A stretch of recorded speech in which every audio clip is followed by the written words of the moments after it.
प्रत्येक महिलांना पिरियडमध्ये काही गोष्टीचे लक्षात ठेवलं पाहिजे. पिरियडमध्ये महिलांना पोटात दुखणे, पोट आखडणे, अपचन, सूज, उलटी, त्याचबरोबर भूक लागत नाही या समस्या सतावतात. पण काही महिलांमध्ये हे लक्षण कमी प्रमाणात दिसतात. आम्ही आपल्याला सांगितलेल्या ह्या दिवसामध्ये काय खाल्ले पाहिजे म्हणजे आपले दुखणे कमी होईल.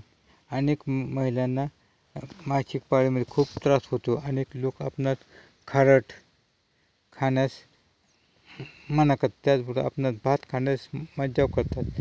आपल्या समाजाने आज पण सांगितलं जाते की पिरियडमध्ये म्हणजे मासिक पाळीमध्ये लोणचं खाऊ नका, आम्ही त्याला हात पण लावू नका. परंतु हे पिरियडमध्ये लोणचं खाल्ल्याने शरीर परिणाम होतो का ही का तो एक समज आहे. ह्याकरता आम्ही तुम्हाला पिरियडमध्ये काय खावे ज्यामुळे आपल्याला सर्व कोणतेही नुकसान होणार नाही. टरबूज आणि काकडी ह्यामध्ये पाण्याचे प्रमाण जास्त असते, ते आपल्याला स्वस्थ राखण्यास खूप मदत करतात. आपण गोड खाण्याच्या लालसेपासून खरोखर गोड खाण्याच्या परिकृष्ट साखर खाल्ल्याशिवाय आपल्याला लालसा कमी करण्यास मदत होते. आपण पिरियडमध्ये शरीरात आयरनची मात्रा कमी होते, त्यामुळे महिलांना थकवा, शारीरिक दुखणे आणि चक्कर येऊ शकते. आपण ह्याकरता हिरव्या भाज्या जसे केळ आणि पालक आपल्या शरीरात आयरन कमी मात्रा वाढवत असते. पालकामध्ये मॅग्नेशियमची मात्रा भरपूर प्रमाणात, ते आपल्या आरोग्यासाठी खूप चांगले. त्याचप्रमाणे 1 कप अद्रकचा चहा आपल्या पिरियडमध्ये दुखणे कमी करण्यास मदत करते. आपण जास्त प्रमाणात अद्रकचा चहा पिऊ नका.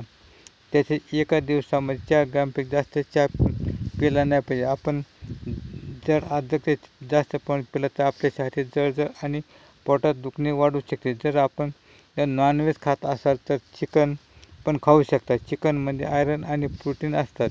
प्रोटीन खाणे आपल्या शरीरात चांगले असते. त्याचप्रमाणे डार्क चॉकलेटमध्ये आयरन आणि मॅग्नेशियम भरपूर प्रमाणात असते. आपण 70 ते 80% डार्क चॉकलेटचे सेवन करू शकतो. यामुळे आपल्या शरीरात आयरन आणि मॅग्नेशियम मिळेल.